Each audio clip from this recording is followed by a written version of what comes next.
to that issue deal. On the way to that MTV. On the charts and down by we kill. Number one and down with so real.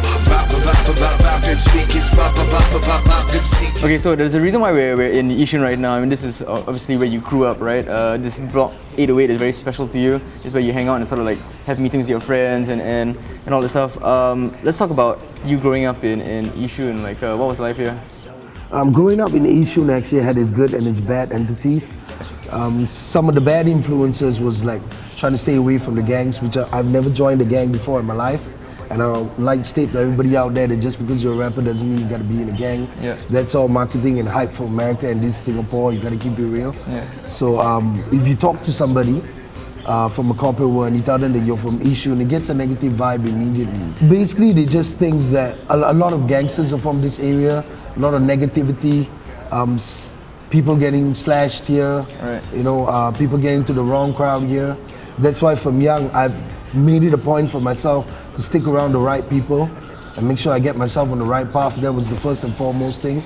And music actually helped me do that, because instead of getting in trouble on the streets and being picked up by the police officers, I was actually under a block writing songs. I was actually under a block writing scripts to my movies and my sitcoms. I was actually conceptualizing everything.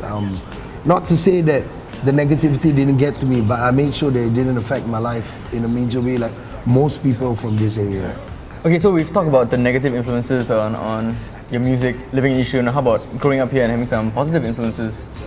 Definitely, there are a lot more positive influences than negative. First and foremost are the great friendships that I had over the years.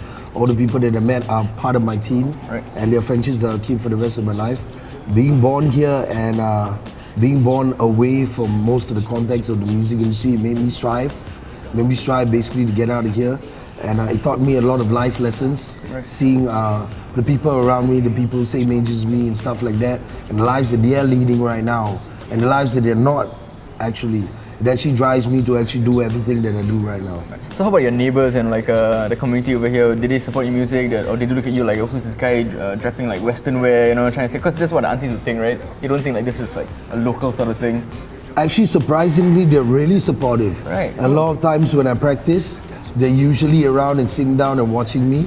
And because of the many years that I've been here, they're actually pretty used to it. And actually, if you walk up to any auntie here in Yishun, they'd actually know all the rap songs. Really? I guarantee you that.